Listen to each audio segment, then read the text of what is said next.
começar o dia estudando o câncer. Não seria melhor estar lá fora respirando a atmosfera deste dia radiante? Talvez. Não. Estamos imersos neste mundo até o pescoço, sujeitos às suas ingerências, às suas vicissitudes, aos seus dramas imensos. Então, peço a vocês a coragem, a ousadia de enfrentarmos este tema, um grande fantasma que ameaça a nossa felicidade na Terra. Enfrentarmos este tema com um estoicismo cristão, uma coragem cristã. Tá bem? Vocês topam esse convite? Não quero deixá-los deprimidos. Em absoluto, não quero deixá-los assustados de forma alguma, mas quero trazer um alento, um conhecimento que o Balde nos trouxe, julgamos indispensável para enfrentarmos os imensos dissabores, as ingentes dores que a vida nos constrange por vezes a atravessar. E na atualidade, uma mulher em cada 3, um homem em cada 2 irão falecer de câncer. É assustador. Quero contar um pequeno caso para vocês. Dramático. Sinto muito, mas é a realidade. Conhecemos uma criatura dócil, gentil. Verdade que um pouco individualista, estava sempre no seu canto, não gostava muito de ser incomodado, parecia não se importar muito com o que acontecia ao derredor, mas uma criatura mansa, acredito, incapaz de fazer mal para qualquer um. Pois não é que essa criatura, em plena juventude, certo dia, se recusou a comer. Comeu com muita dificuldade. No outro dia também. No terceiro dia também. Estava cambrunhada, começava a alimentar-se e parava. As pessoas ao redor logo deduziram que ela estava enferma. A levaram no médico, claro, para saber o que se passava. Ah, sim, essa criatura está com um problema nos dentes. Sim, nos últimos molares. Parece que tem uma infecção aí nesses dentes. Vamos lhe dar antibióticos. Essa infecção irá ceder e a criatura voltará a alimentar-se. E assim foi feito. Difícil dar antibióticos, né? Essa criatura rejeitava, mas, enfim, era preciso. Ela tomou o antibiótico, de uma forma ou de outra. Esperava-se pela melhora que não vinha. E os dentes começaram a sangrar. De volta ao mesmo profissional. Vamos ter que retirar os dentes. É o único jeito de resolver essa situação. Ficará sem os dentes, mas livre desta infecção. Os dentes foram retirados com um certo sofrimento, constrangimento, mas foram retirados. Agora vai melhorar. Não melhorou. A ferida deixada pela extração dentária não fechava. Não fechava. Passa-se 1, 2, 3 semanas, não fecha. Algo estranho está acontecendo aí, né? Vamos fazer uma biópsia. Ah, sim. A biópsia. Trata-se de um osteosarcoma, um tumor ósseo da mandíbula. Grave.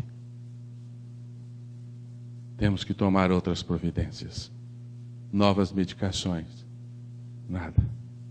Resumamos o quadro, né, gente? Porque o drama já é por si bastante intenso. O tumor crescia a despeito de toda a intervenção. Uma radiografia mostrava que ele já era inoperável. Atingia já a órbita ocular e logo, de fato, o olho esquerdo começou a dar mostras de estar afetado. Logo em seguida, surpresa, o tumor invadia o sistema nervoso central. Essa criaturinha já não podia mais alimentar-se, já não ficava em pé, porque o tumor invadira a área do equilíbrio, a área do vestíbulo, e ela já não ficava em pé. Vomitava, embora não alimentasse, emagrecimento acentuado, perdera o brilho, acambrunhada, triste. O médico disse: não tem jeito, vamos fazer uma eutanásia. Eutanásia? Sim, eutanásia. Era um médico veterinário.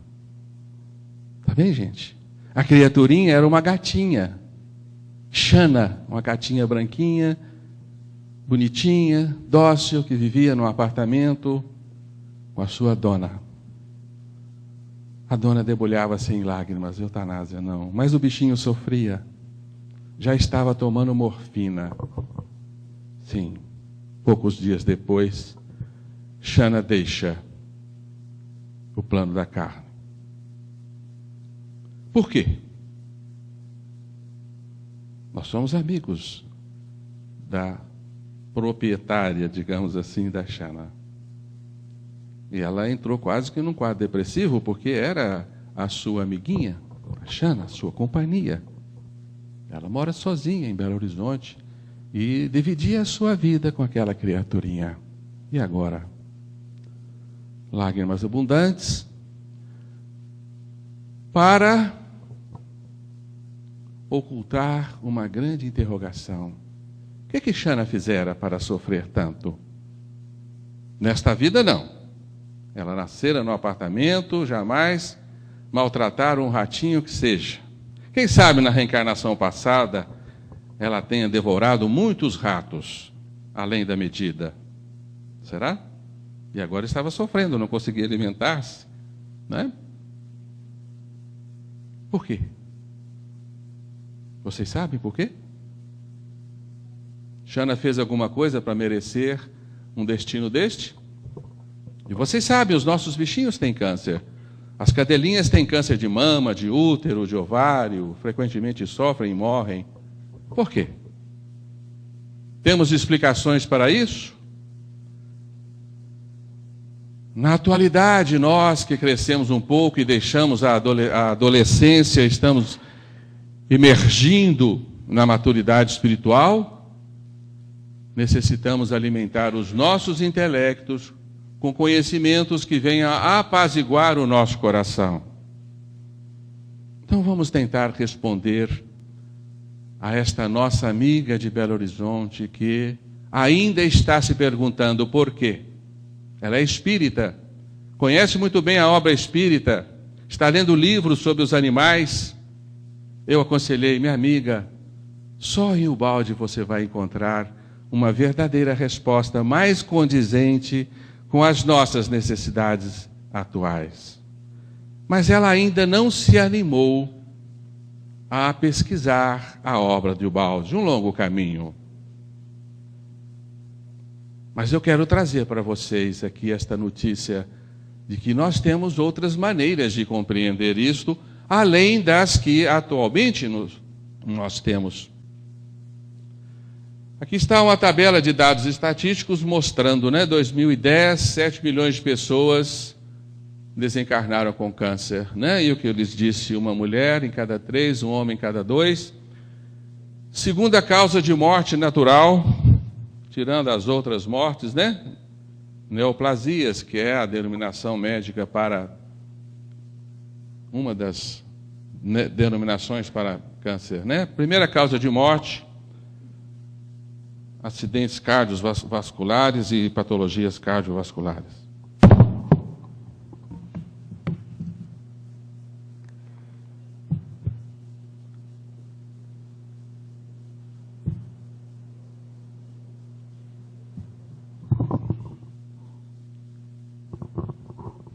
Câncer na espécie humana, sobretudo o câncer de próstata nos homens, de mama nas mulheres, né?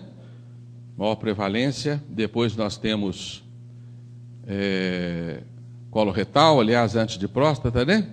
Útero, estômago, pulmão e assim vamos, né? Um pouco de história do câncer. De onde vem essa palavra câncer? Essa palavra vem do grego carquinus. Carquinus significa caranguejo, que no latim deriva-se para câncer.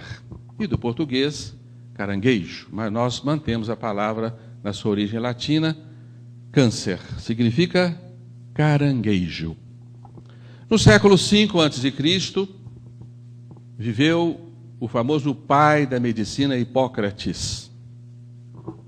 Hipócrates fundou a primeira escola médica instituída no mundo, na ilha de Kos, no mar Egeu. E este homem extraordinário, um sábio, foi o primeiro a identificar essa patologia, pelo menos a descrevê-la, não exatamente identificá-la, mas a descrevê-la. Ele achou que ela se parecia, sobretudo o câncer superficial, o câncer de mama, se parecia com um caranguejo, com a sua carapaça dura, rígida, fria, e os seus pés em torno, representando aquelas pequenas nodulações que o câncer principal dá ao seu redor. Então aquilo tinha uma aparência de um caranguejo, com as suas patas também duras e firmes, né? Suas 10 patinhas em volta de um núcleo central rígido. Portanto, Hipócrates achou que aquilo se parecia com um caranguejo e chamou aquilo de caranguejo, né? Como se fora um caranguejo, tá? Carquinus. Daí a nossa nominação atual, né? Advém lá de Hipócrates, século V a.C. Mas os gregos também chamavam esses tumores de oncos, que significa fardo, peso. É como se o indivíduo de repente passasse a carregar um peso extra, um pacote, né, que não lhe pertencia, uma massa tumoral, um peso, um oncos. Daí a medicina aproveitar esta palavra também e derivar a oncologia, oncologista, né, que vocês muito bem conhecem, que é outra denominação para o nosso câncer. Nosso câncer. Eu falei sem querer, viu, gente? Câncer dos outros. Né? Dos outros. É assim? Meu? Não. Oi? Ô, gente, perdão, hein? É o câncer que me assustou, eu até afastei dele. E qual era a hipótese de Hipócrates a respeito da origem do câncer? Os gregos acreditavam que o universo estava formado por 4 elementos, vocês sabem disso, né? O fogo, o ar, a terra, a água, né? O fogo, o ar, a água e a terra. Famosos 4 elementos. Da mistura desses 4 elementos formava-se tudo o que existia. Então o homem estava formado por 4 elementos também, né? Esses 4 elementos, na unidade humana, eles eram representados por humores, os líquidos orgânicos. O fogo, o sangue. A bilis amarela, a água. A bilis negra, a terra. E o ar, a linfa. Perdão. A linfa, a água. A bilis amarela, o ar. E o câncer seria produzido por um excesso de bilis negra, o elemento terra. Então, segundo Hipócrates, o indivíduo desenvolveria um excesso de bile negra e o tumor era a absorção desta bile negra. Obrigado, viu, querida? Não vou chegar perto mais. Então, o câncer era um excesso de bile negra. E, inclusive, dizia Hipócrates, se o médico retirar o tumor, a bilis negras então irá se espalhar por todo o organismo, levando o doente à morte. Melhor não tratá-lo, melhor não extirpá-lo. Esta era a recomendação de Hipócrates, porque ele, como um grande observador, havia notado que aqueles doentes que tinham seu tumor extirpado sucumbiam muito mais rapidamente do que aqueles em que era mantido. Melhor não tratá-lo. Então Hipócrates não tratava, apenas cuidava do doente quando ele desenvolvia o seu fardo, o seu oncos, né? Mas Galeno, aliás, antes de Galeno, lembremos que o acúmulo de bilis negras no organismo humano desenvolveria tumores, e quando a bilis negra se acumulasse no campo emocional do doente, desenvolveria-se a sua melancolia, os seus quadros depressivos, né? Melancolia também advém de coli, que é bile, né? E mela negra, bile negra. Melancolia significa acúmulo de bile negra, né? Então a bile negra poderia desenvolver estados depressivos e melancólicos ou tumores. O que tem certa coerência, nós vamos ver um pouco mais tarde, né? Mas já no século II da era cristã, nós vamos nos encontrar com Galeno, Cláudius Galeno, natural de Pérgaso, na Grécia Antiga, mas era um médico que havia se formado em Alexandria, havia curado uma ferida de guerra do imperador romano Marco Antônio. Marco Antônio, então, admirado da ciência médica de Galeno, o levou para Roma, e ele se tornou um médico famosíssimo em Roma, famosíssimo na Europa, e ele cuidou, né, de difundir os conceitos médicos para toda a Idade Média. Não era um hipocrático. Ele seguia a escola médica de Quinidos, uma outra ilha grega, onde se desenvolvia uma outra escola médica que, de certa forma, se opunha a Hipócrates. Não é o nosso assunto, porque senão nós vamos derivarmos por outros cantos.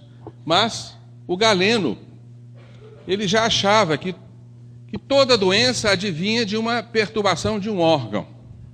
E toda perturbação de um órgão perturbava uma função orgânica. Então a doença era o órgão doente, né? Um conceito que até hoje a medicina trabalha sobre ele, diferentemente dos conceitos de Hipócrates, que dizia que quem adoece é o doente.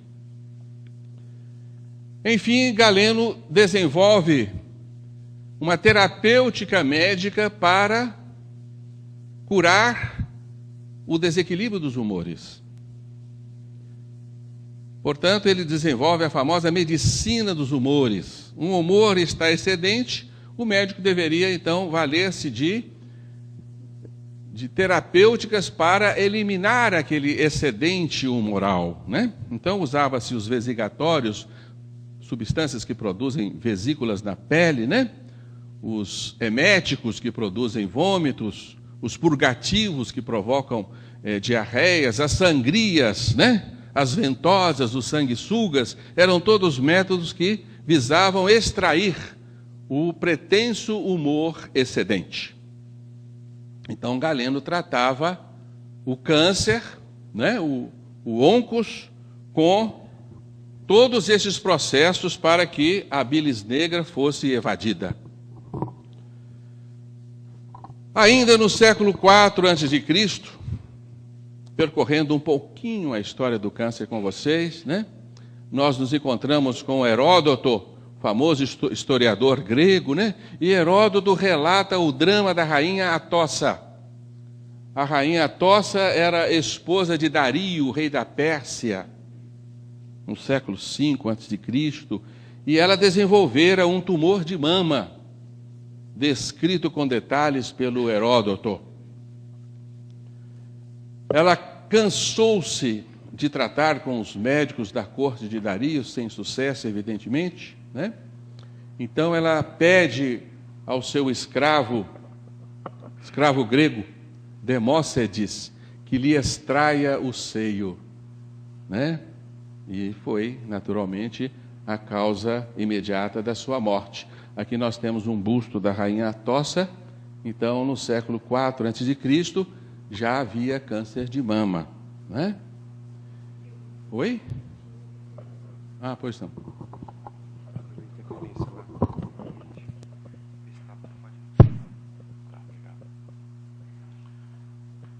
O câncer não é uma doença moderna? Não, não é uma doença moderna. Existe mais câncer hoje do que antigamente? Também não. Por que hoje se morre mais de câncer do que antes? Porque hoje os métodos de diagnóstico estão mais refinados. Hoje o homem sobrevive mais. E sabemos que quanto mais se vive, maior a chance de desenvolvermos o câncer. O câncer de próstata, por exemplo, ele aumenta exponencialmente com o aumento da idade. Mas nós temos registros históricos de que o câncer nos acompanha há muitos séculos. Há milênios. Aqui nós temos uma múmia encontrada no deserto de Atacama, no Peru. Esta mulher morreu de um osteosarcoma, que iniciou-se na sua bacia, no osso da bacia, e tomou o seu organismo. Esta múmia acredita-se ter 1.500 anos. Aqui uma múmia egípcia, uma múmia de 2.200 anos, que faleceu aos 40 anos de câncer de próstata. Uma doença muito antiga, né? Diz lá o jornal o Globo, né? Aqui um papiro famoso, do famoso médico egípcio Imhotep. Imhotep foi tão famoso que no Egito ele foi elevado à condição de Deus, era o Deus da medicina dos antigos egípcios.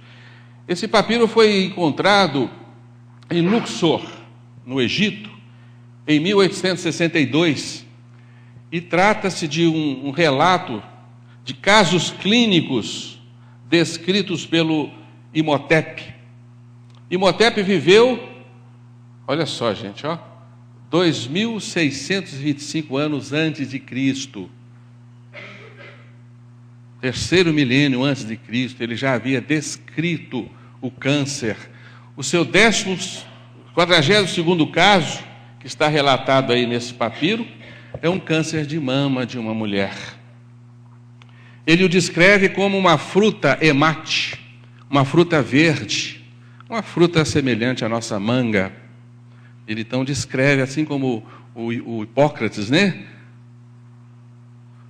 Deu a semelhança ao caranguejo, o Imhotep assemelhou uma fruta verde, dura, fria, rígida, né?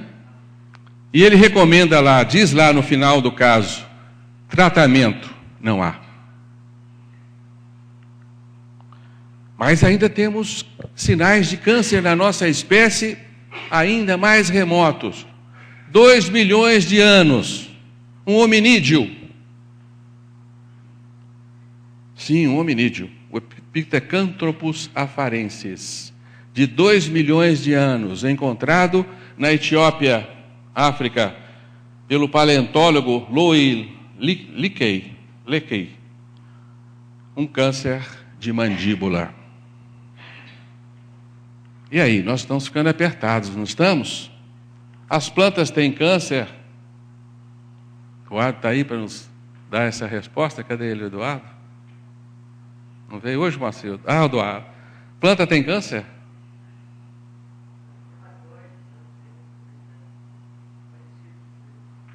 Pois é, eu achei isso aí na internet, sabe? Na internet está dizendo câncer na raiz de uma planta.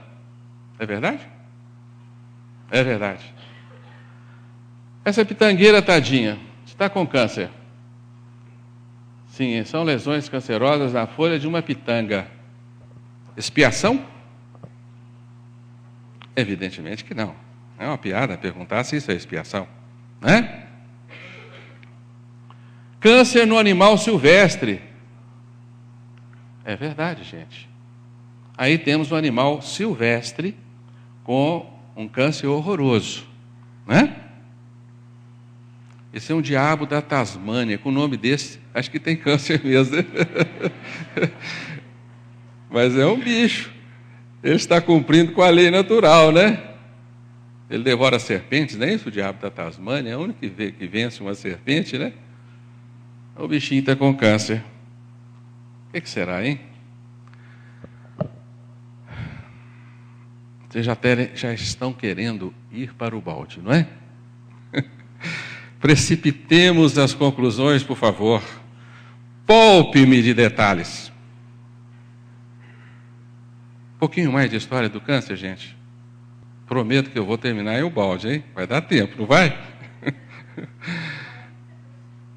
Pode estender um pouquinho? Se eu sair sem aqui do balde, eu não vou receber nada, né? Só a história do câncer não vale.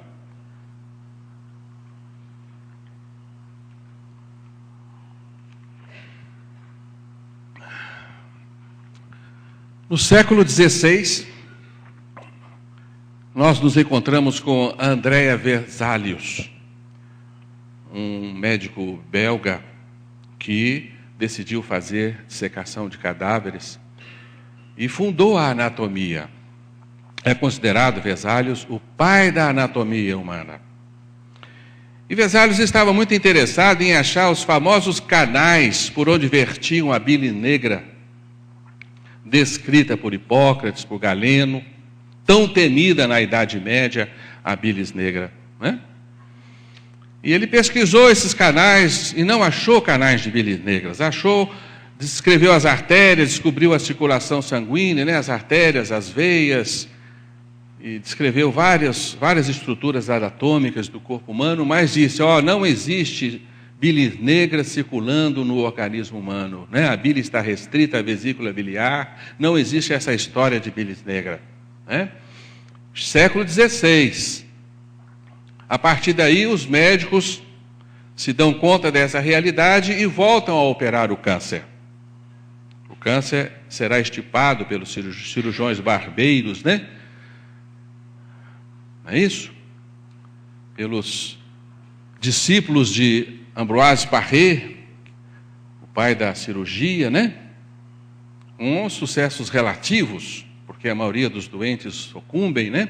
Até que no século XIX, com o advento da anestesia, já no final do século XIX, é que a medicina de fato assume o combate intensivo ao câncer com métodos cirúrgicos, com extrações cirúrgicas, né? Mas, nesta época, século XIX, meados de século XIX, 1958, o grande Virchow, pai da anatomia patológica, pai da patologia, teve uma ideia extraordinária. Aplicar o microscópio que havia sido já descoberto na época, né, desenvolvido por Laennec, o holandês Laennec, Virchow resolve aplicar o microscópio para estudar as doenças humanas. E coloca sob as lentes do microscópio células de tecidos enfermos. A célula já havia sido descoberta. E Virchow se depara com algo extraordinário. O que está doente no organismo humano não são os humores, são as partes sólidas. Dizem que a medicina deixou de ser humoral para tornar-se medicina das partes sólidas, né? Com Virchow. Porque Virchow declara que quem está doente na unidade humana é a célula. Ele afirma, a essência da doença é uma parte modificada do organismo, ou seja, uma célula modificada ou uma junção de células. É verdade isso, gente? A nossa medicina hoje diz assim, quem está doente no organismo humano são as nossas biomoléculas. As moléculas não andam bem, não se interagem adequadamente, possuem defeitos de fabricação, por isso nós adoecemos.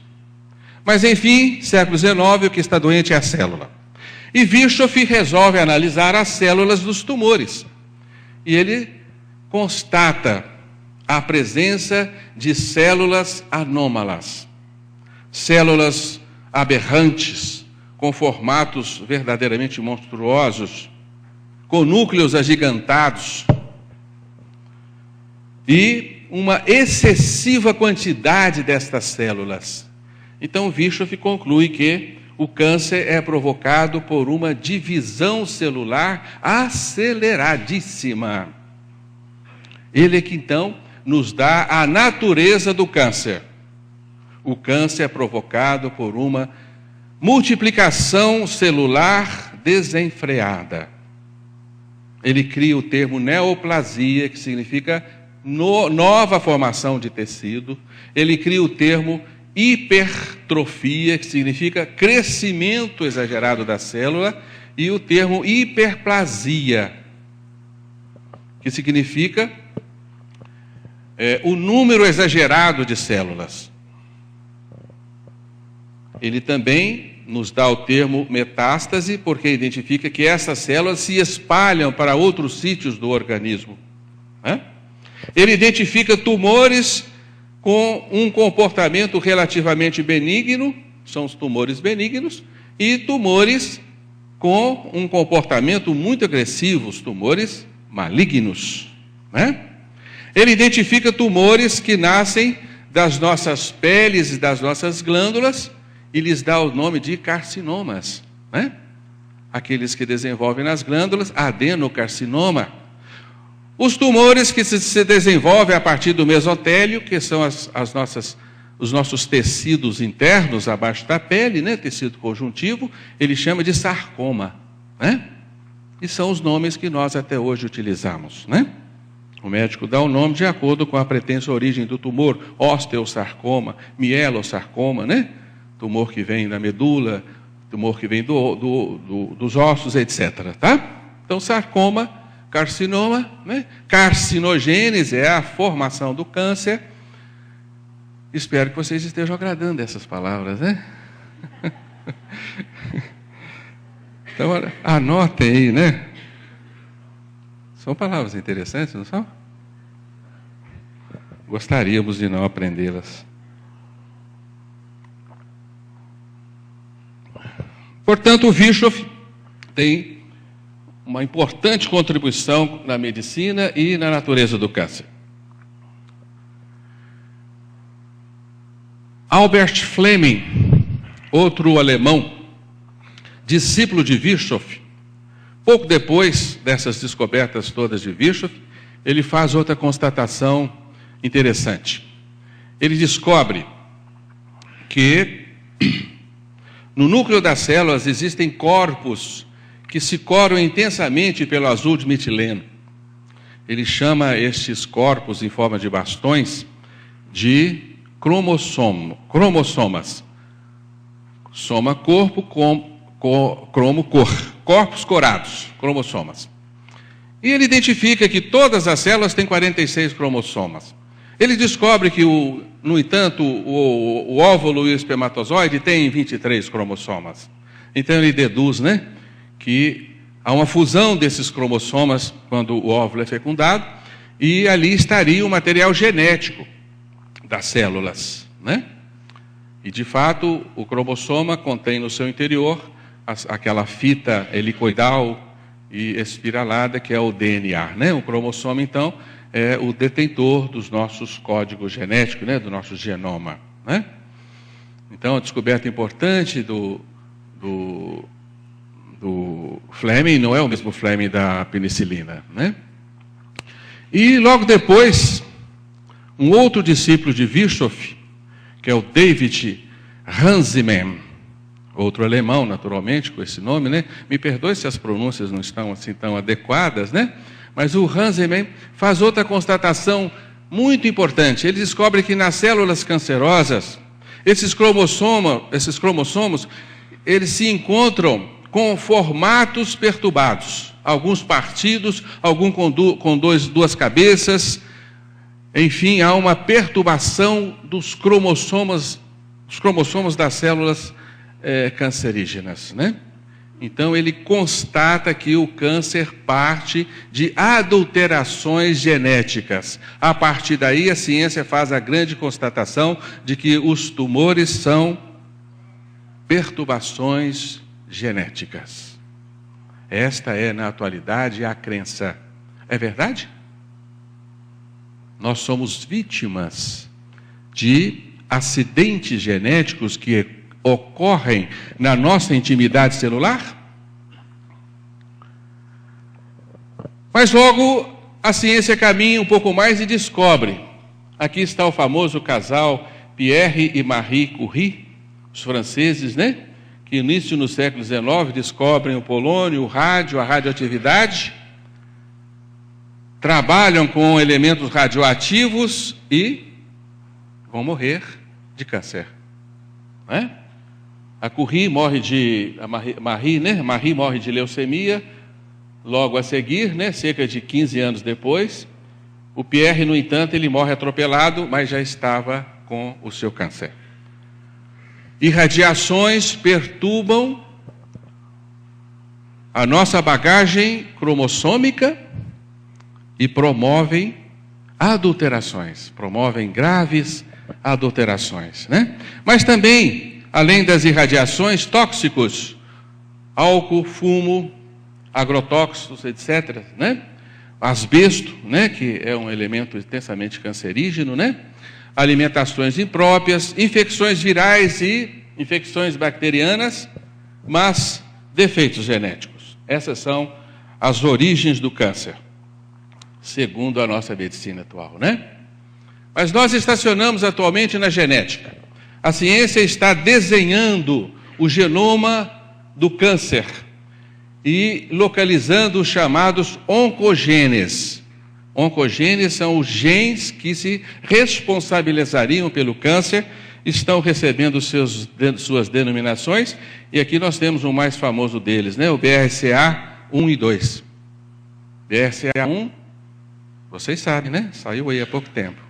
A famosa atriz norte-americana Angelina Jolie extirpou os 2 seios, porque sua mamãe havia falecido de câncer de mama, e ela tinha o gene.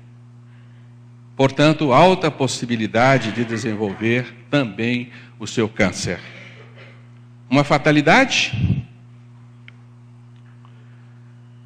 A medicina, então, penetra no século XX, sobretudo a partir do ano 2000, quando se estabeleceu a metodologia precisa para desenhar e codificar, né, ou decodificar o genoma humano.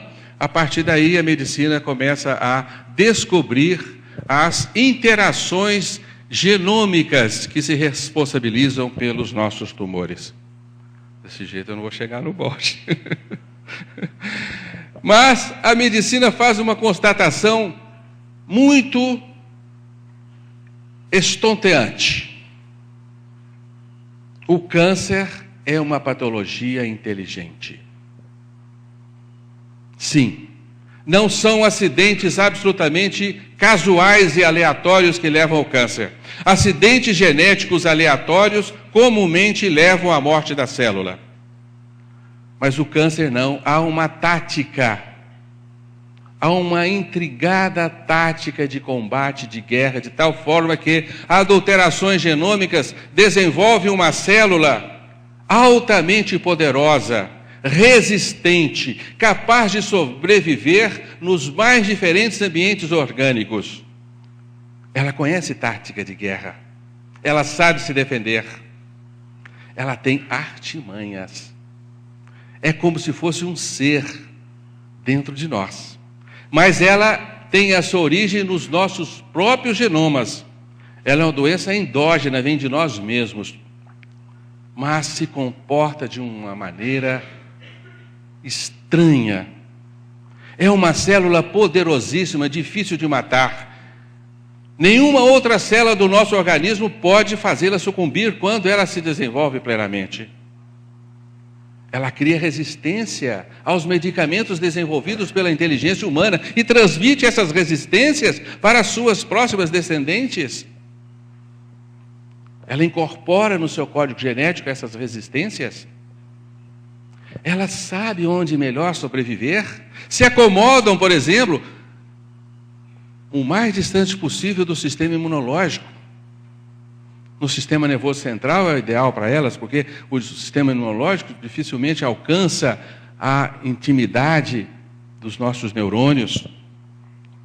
Então, quase que por fim, elas ali se desenvolvem. O câncer de mama, por exemplo, ele é produzido por um sequenciamento mutacional de 127 modificações que se encadeiam uma à outra, desenhando uma ordenação coerente para que as células produzam tudo o que a célula tumoral precisa. Desenvolvimento de novos vasos sanguíneos, ritmo de reprodução e tudo mais, né? São chamadas mutações condutoras. Elas ainda desenvolvem mecanismos chamados de ampliação, que ampliam a mutação, para que a mutação se sobreponha à ordenação genética normal. É uma artimanha, não é? Como pode isso? É estranho. Além de aberrante, é assustador. Né? Por que a célula, então, se comporta dessa maneira, com uma inteligência que chamamos maligna? Porque a intenção dela é assumir o comando do organismo, tornar-se o próprio organismo e fazer com que o organismo viva em função delas. Não é isso? É estranho, né? Dá para a gente pôr a mão assim no queixo e ficar pensando. Não são perturbações aleatórias, não são acidentes genéticos. São modificações pré-determinadas. Por isso a ciência já está suspeitando de que haja hierarquias superiores produzindo as alterações genéticas, e ela está no caminho correto. Existem hierarquias superiores. Existem inteligências comandando o trabalho celular. Vocês estão querendo chegar em Ubaldi, né, gente? Vamos saltar, vamos poupá-los, né, de muitos detalhes genéticos, né? O que diz a nossa ciência espírita? Penetremos, então, na metafísica do câncer, para terminarmos com Ubaldi, né? Aqui temos um texto de André Luiz. Perturbações em prejuízo dos outros plasmam nos tecidos físio-psicossomáticos que nos constituem o veículo de expressão determinados campos de ruptura na harmonia celular. Desarticulado, pois, o trabalho sinérgico das células neste ou naquele tecido, aí se interpõem as unidades mórbidas, quais as do câncer.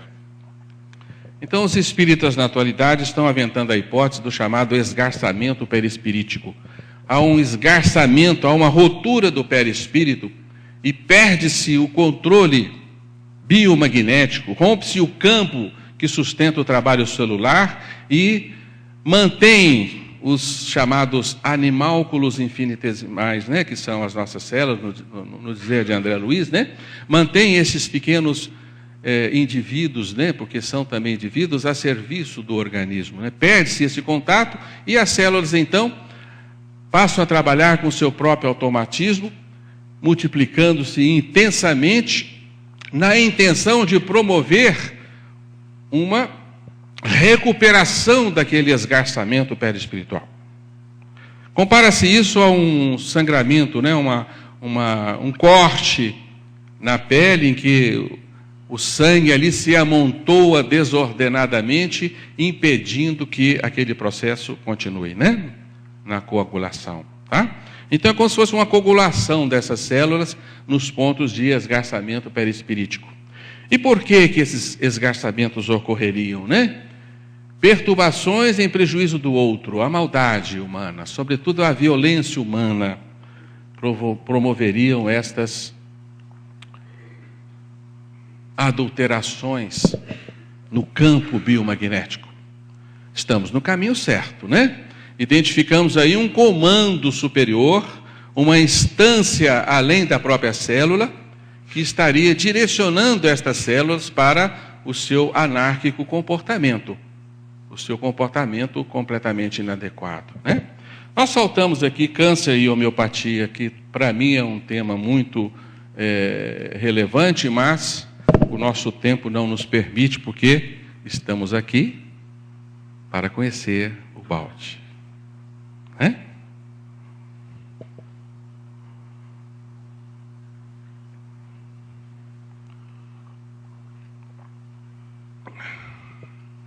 Então vamos respirar fundo, gente. Vamos acomodar na cadeira, né? Vamos apertar o cinto de segurança também. Vamos passar por turbulências. Coragem, viu, gente? Coragem. Estamos aqui para nos libertarmos das nossas muitas mazelas, para deixar para trás a nossa vicissitude, a nossa estranha vida na carne, as nossas exóticas existências nesse exótico universo. Estamos aqui hoje para isso, para nos libertarmos. Vamos penetrar nesses elevados conceitos que o Ubaldi nos traz. A doutrina espírita nos trouxe o conselho, o consolo imenso de que não sofremos por casualidade. Somos os artífices das nossas enfermidades. Construímos os nossos tumores. Os tumores na espécie humana são nada mais que expiações de delitos graves cometidos, sobretudo, no nosso passado reencarnatório. Bacana? Não abrimos mão deste conceito.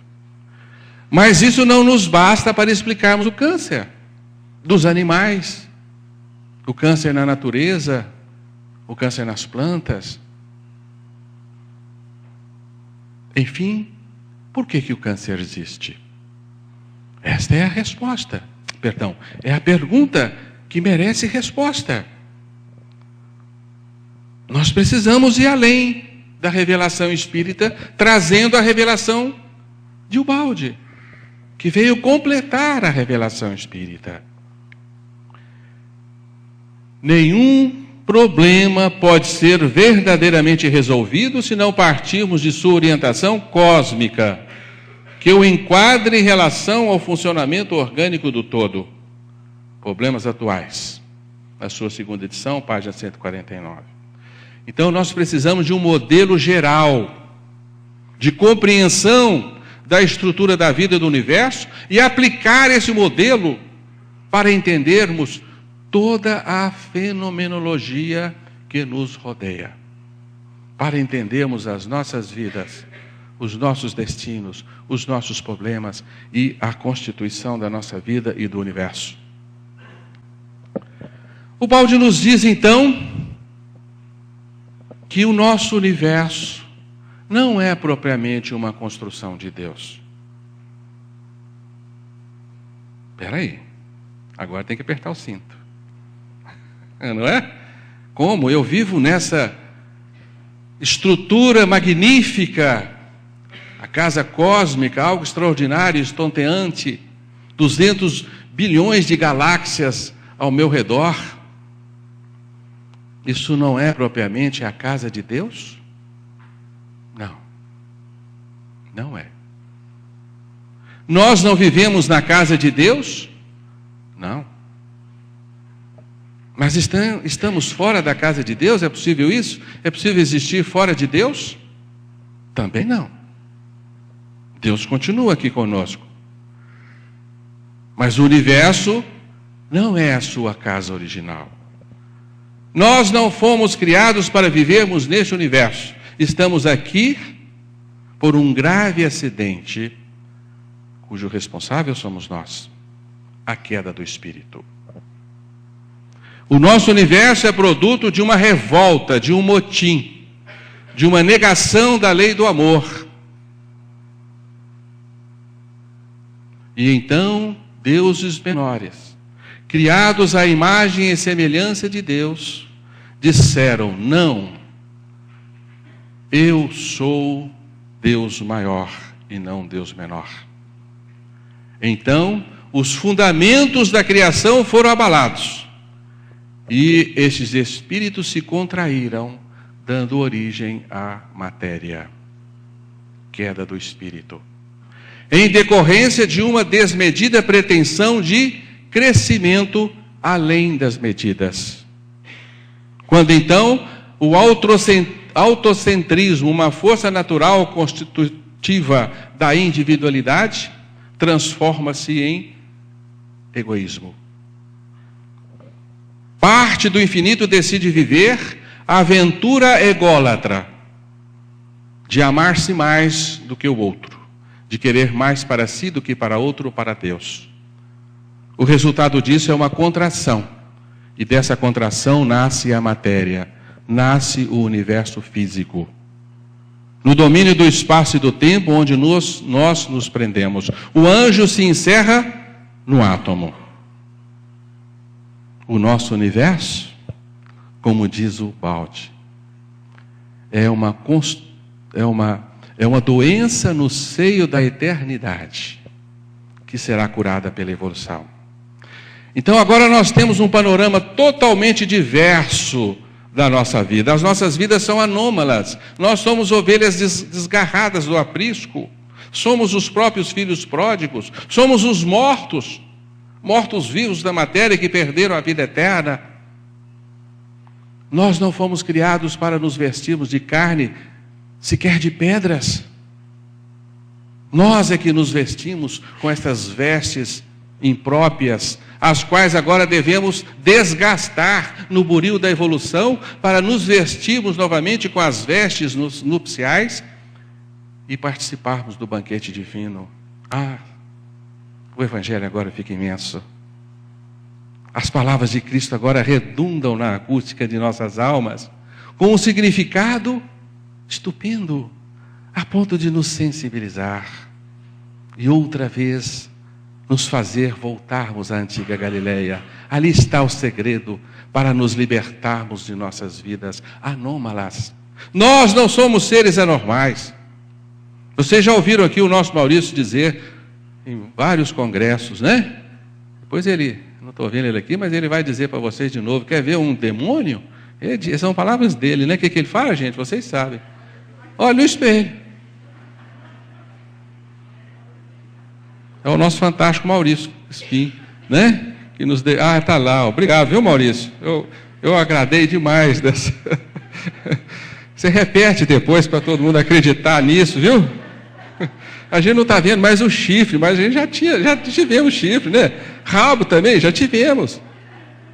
Garras, dentes nós ainda temos. Intenções também. Portanto, a gênese do nosso universo está delineada aqui nesses 10 princípios, 10 características, 10 fundamentos que regem o nosso universo, que é uma adulteração da criação divina, porque a criação divina não pode partir do caos para a ordem, não. Deus está aqui presente. Ele é a ordem que, em meio à desordem, luta para superá-la. E os princípios divinos serão vitoriosos. O nosso universo, como todos nós, iremos retornar ao estado original, com muito esforço, no grande oceano do tempo, no labor evolutivo, que nós já estamos cansados. Não é verdade? Mas vamos delinear aqui alguns princípios, né, de gênese do nosso universo, que parte da desordem, do caos, e que se fundamenta em princípios que não são aqueles pretendidos pelo nosso Pai, que é a bondade e o amor infinitos. O nosso universo parte, então, de um desmedido crescimento de egos. Todos que vivemos aqui somos ególatras. Não venha dizer que não é. Nós dizemos: tem corpo. Qualquer natureza que seja esse corpo, é egoísta.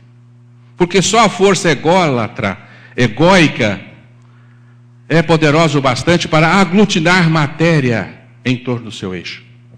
Tem corpo, é espírito caído. Espírito puro é como Deus, não tem corpo, gente. Não tem corpo. Vocês imaginam um corpo para Deus? Evidentemente que não. Os seus filhos também? Não. Nós perdemos a condição de filhos de Deus. Somos filhos em minúscula, né? Porque não podemos deixar de ser, mas perdemos a condição de filhos em maiúsculo, né? Que Cristo veio nos devolver. Vivemos egocentrismos separatistas. Adoramos o individualismo. Eu. Se sobrar, um pouquinho para o outro, né? Quero que o universo rode ao meu redor. Me aplaudam, me admirem, né? Eu sou o máximo. Desejo de expansão e de domínio é o que nos caracteriza de longa data. É como vivem todos no AS. O antissistema, universo às avessas, assim o Baldi o chamou, né? Produção de matéria instável e degradável.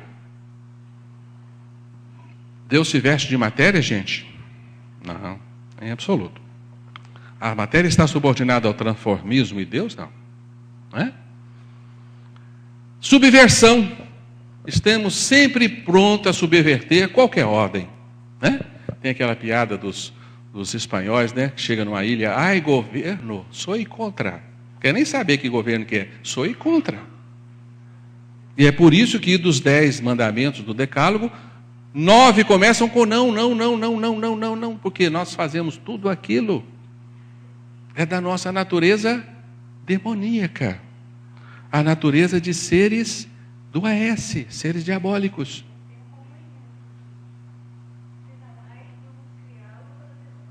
Ah, sim, é isso mesmo, né? Subversão. Vou fazer outro governo, né? Qualquer que seja, né? Desordem é de onde parte o nosso universo. Predomínio do indivíduo sobre o coletivo. Ainda somos assim, né? O coletivo não vale nada para nós, né? Conflitos e lutas de interesses. Ah, isso vem desde os reinos mais baixos. Os bárbaros reinos inferiores vivem em base à seleção natural, luta de vida e morte, né? Assim se sustenta a vida nos baixos mundos, né? Destruição, morte, dor. Isso é divino, gente? Não pode. Deus instituiu o amor como alimento de seus filhos, né? Então esse universo termina sempre com degeneração e morte. Mas ele não pode sucumbir definitivamente, ele retorna sempre. Então nós estamos na roda da vida, voltamos sempre, até que consumamos todos esses fundamentos que ainda se inscrevem na nossa intimidade, vestem a nossa personalidade e nos fazem ser o que somos, demoníacos. Por isso o Baldi nos diz, né, que é uma frase estonteante, né, que nós vamos ler em problemas atuais, né? Este universo é a suntuosa construção de Satanás. O nosso universo é a suntuosa construção de Satanás. Satanás aqui representando todas as forças subversivas que somos nós. Então é nossa suntuosa construção, porque nós participamos da construção deste universo. Sim, você aglutina. A física quântica já nos diz, você aglutina ondas quânticas, né? E participa da estruturação deste universo. Você contribui para que esse universo seja o que é. Deus existe aqui como ordem, como vida, como princípio de recomeço, como reconstrução, como força salvadora do nosso universo, né? Mas ele deixa as forças satânicas agirem, para que na sua ação adulterada aprendamos a não alimentá-las mais, né? Porque existem duas forças criativas nesse universo, ou seja, que podem criar realidades nesse universo. Uma é Deus, a outra somos nós, somos filhos de Deus, né? Então o que não é de Deus é a construção dos filhos de Deus. Então os filhos de Deus que optaram por viver essa estranha desventura,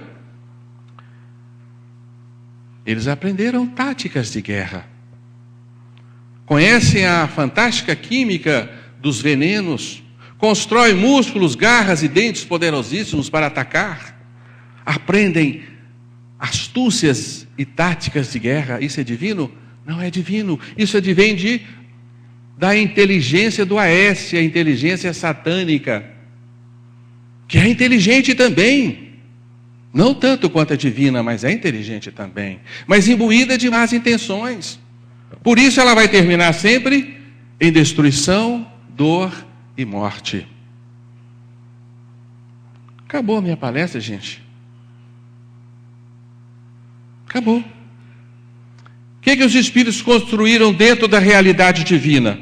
Aqui está a realidade divina. Um círculo infinito, sem limites. Não sei desenhar isso, né, gente? Aqui um círculo limitado, né? Mas, o que é o AS? Um tumor no seio do S. Aqui está o AS, representado por um câncer. O AS é um tumor no seio do S. S é o mundo divino. É o absoluto. O AS é o nosso mundo. E o balde se serve de várias analogias para nos explicar o que é o AS. Uma massa negra dentro de uma massa branca e outras analogias, né?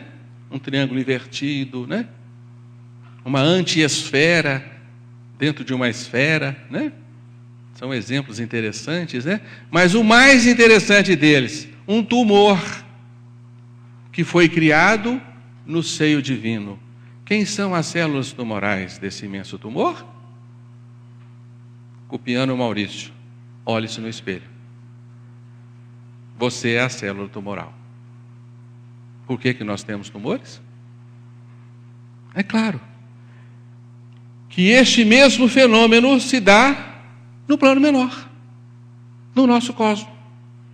No nosso próprio cosmos se dá o mesmo fenômeno que se deu no cosmos maior. Aí vocês chegam à conclusão de que todos temos câncer. Ah, isso é lamentável. Para mim, hoje, o câncer é o estigma da queda. É a prova contundente de que a queda existiu. A queda existiu porque nós temos tumores. Porque o tumor é uma repetição exata da queda, que se dá no nosso plano orgânico. São células que se revoltam contra uma ordem, querem impor uma outra ordem. São células rebeldes. Não é? Que estão dotadas de um intenso egoísmo. Querem sobreviver às custas do organismo. E acabam produzindo dor, destruição e morte. A morte de si próprias, né? É o que aconteceu conosco. Portanto, é a reverberação da queda no nosso próprio imo. É o registro arquetípico que nós trazemos no nosso inconsciente, do que nós provocamos no universo original. Aquilo vai se repetir, como um eco, até se esgotar. Né? Por isso o balde nos diz, né? E nós vamos concluir que o maligno não são as nossas células, somos nós. Que apenas refletimos no nosso cosmos orgânico aquilo que nós somos. Não podemos negar isto. Aí eu costumo dizer assim, não, eu não sou isso não, que é isso, eu não faço mal para ninguém, né? Estou trabalhando aqui num serviço social, quero atender as pessoas carentes, sou bonzinho, educado, não brigo no trânsito, né? Aí vem o câncer. Esse câncer não é meu, é genético. Tira isso de mim, não me pertence. Não, eu não sou um demônio absoluto, né? A natureza está dizendo, filho, você está vivendo de uma forma inadequada. Você não foi criado para ser assim. Tá? Essa é a linguagem do câncer, né? O câncer é resultado de uma desarmonia, aqui nós estamos em Ubalde, problemas atuais. O câncer é resultado de uma desarmonia de ritmos vitais e exprime o estado patológico de todo o complexo humano. Representa o homem a célula anárquica. O motivo da queda se repete em cada reencarnação, porque tudo é regido por um esquema de tipo único que se repete em todos os planos. É uma repetição da queda, né? O mais claro registro da queda. Uma anarquia no seio da ordem orgânica, retrato da primeira desordem. O nosso câncer é o retrato da primeira desordem. Se sofremos o câncer, nós somos os artífices da primeira desordem. Este é o significado. Por isso o câncer faz parte da natureza, porque a natureza é mórbida, subordinada a princípios divinos, sim, mas não é inteiramente divina. Por isso, o câncer está inserido na natureza. A natureza é antissistêmica. Está subordinada a princípios fundamentais de desordens. Por isso, a natureza está representada pela luta pela sobrevivência, por destruições, mortes, injustiças, não é? Sim, injustiças. O mais fraco é comido pelo mais forte, né? E o Baldi acrescenta: não existe, não pode existir, é inútil procurar o micróbio no câncer. Isso está dito lá para que a gente não crie confusões, porque o Baldi faz uma proposta de que há um agente biológico indutor do câncer, o saprófita de Chodan, né? O triponema pálido, né? É apenas um esforço do missionário para identificar algum agente transmissor das ordenações profundas do espírito. Mas, acertadamente, ele afirma: não existe. Não podemos imputar o câncer ao vírus, às bactérias, aos tóxicos. São excitantes da formação tumoral que já é nossa.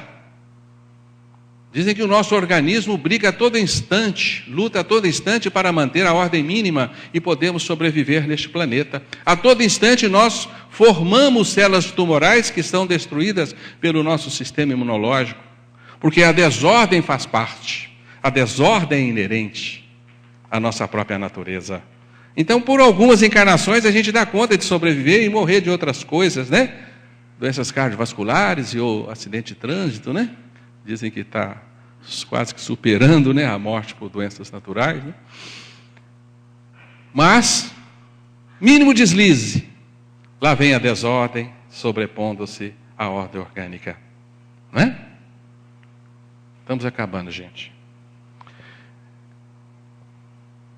O ego patológico termina, no entanto, para destruir a si mesmo. É o que aconteceu, né? Portanto, o câncer é a reverberação da revolta que nós alimentamos pelos milênios. E precisamos lutar bravamente, heroicamente, para superar em nós, né? Vive-se esmagando o próximo. Isso significa a dor de todos, inclusive de quem esmaga, né? Mesmo do vencedor. Não estamos esmagando o próximo, mas uma parte do nosso próprio organismo. Vivemos com células tumorais, né? Esmagando o próximo, né? A célula subversiva, anárquica e criminosa é a expressão da desordem e do mal no campo orgânico. E de onde vem a desordem e o mal? Da nossa própria natureza de espíritos derrocados, né? Mas o câncer representa uma benesse divina. Espera aí, como? É uma bondade de Deus? Sim. Por quê? O câncer faz esgotar os efeitos que o sustenta. Perdão, a causa que o sustenta. Não é? Porque a causa se esgota nos efeitos, é da lei. À medida que a causa se desenvolve e se transforma em efeito, o efeito esgota a causa. Então o câncer está esgotando o nosso potencial mórbido de queda. E a cada câncer que nós temos, a cada encarnação que passamos por ele, nós ressurgimos mais revigorados, mais próximos da casa de Deus, mais higienizados de nossa morbidez, né? Portanto, a doença é um movimento curador que faz parte dos nossos equilíbrios. Cada estado desarmônico ecoa e se repercute de plano em plano até que fique exaurido o seu impulso e esteja tudo pago por nós mesmos. Portanto, a doença está exaurindo os nossos impulsos mórbidos, está consumindo a nossa inércia, porque nós vivemos na inércia da revolta, na inércia do motim, na inércia da queda, né? Então, à medida que nós transferimos a nossa patologia metafísica, a patologia do espírito para a carne, nós estamos nos curando, como que é a doutrina espírita, estamos nos depurando. Como nos curar, então, de nossos cânceres? Porque agora eu estou ciente de que todos vamos ter câncer. Alguns nessa encarnação, 1 em cada 2 homens, 1 em cada 3 mulheres, por enquanto, né? Então, alguns vão escapulir desta, mas da próxima, ou da outra, ele vai nos pegar de novo. Coragem. Oi? Já tivemos outros cânceres. Temos temor dele porque conhecemos o bicho. Né? Tá bem, gente? Então, coragem. Quando ele aparecer, aceitem-o. Aceitem-no de boa vontade. Não estou dizendo, né? Estamos fazendo aqui uma apologia do câncer. Ah, que beleza, estou de câncer, não vou me tratar, não vou me cuidar, em absoluto. Vou me entregar aos recursos que a medicina se dispõe. Não estou dizendo isso, mas vamos aceitá-la de uma forma diferente. Né? Vamos aproveitar a lição. Essa lição doída. E essa lição está dizendo assim para você: não devo alimentar o meu egoísmo, o meu egocentrismo. Eu sou uma célula social. Vou amar o organismo social como eu me amo. Vou doar ao organismo social tudo que eu posso. Mais ainda. Nós estamos nesse patamar, gente? Não. Nós ficamos indignados com os impostos que pagamos, né? Vamos declarar imposto de renda, gente. Ah, vou comprar um recibozinho para reduzir, né, a minha carga tributária. Ah, isso aqui eu não vou declarar. Quanto menos pagar, se não pagar nada, melhor. Estou satisfeitíssimo. O organismo social que se dane. Eu não sei o que fazem com o meu dinheiro, né? Não vou pagar. Nós não saímos por aí, né? Como os francamente rebeldes, destruindo patrimônios alheios, não é verdade? Já temos certo respeito. Mas o alheio é apenas um acréscimo da nossa pequena bondade. Né? Ah, se eu tiver um tempinho, eu vou me dedicar ao social. Não é assim, gente? Primeiro os nós, depois nós, depois nós, depois o vizinho, olhe lá, né? A dor do outro é do outro, não é minha. Não é? Nós vivemos como aquele sujeito que está num barco e tem um furo do outro lado e está enchendo de água e a turma lá desesperada para esvaziar o lago e você está do outro e você olha assim, não tenho nada com isso, não é do meu lado. Se vire. Ele vai afundar junto, não vai? Estamos no mesmo barco, gente. A dor do outro é nossa. A necessidade do outro é nossa também. Mas nós não queremos o nosso bem bom. Se o Estado me sustentar, então, melhor ainda. Não preciso trabalhar, né? Tem um salário no Marajá. Pronto, acabou, é tudo que eu queria, né? Não vou trabalhar, fazer nada. Corre, gente, a mudar a atitude íntima. Ame o social como ama a si próprio. Deixe de ser uma célula individualista e você estará verdadeiramente apaziguando os seus tumores, que estão aí como bombas relógios. Cada um de nós carrega todo dia essa bomba relógio. Todo dia nasce uma célula tumoral no nosso organismo e, de certa forma, a nossa inteligência superior domina, mas chega no instante em que a nossa inteligência satânica entra em ação, sem que o queiramos, né? Então a artimanha dessa inteligência vai construir os nossos tumores. É necessário começar curando a alma. Todas essas citações estão do livro Problemas Atuais, né? Cura, absoluta adesão à lei e à ordem. Sem Jesus, não pode existir nenhum tratamento. Convençamo-nos disso. Paz, alegria para todos e, sobretudo, saúde para todos nós.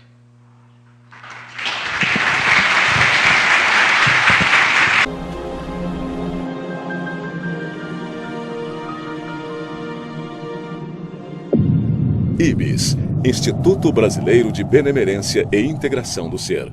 www.ibis.org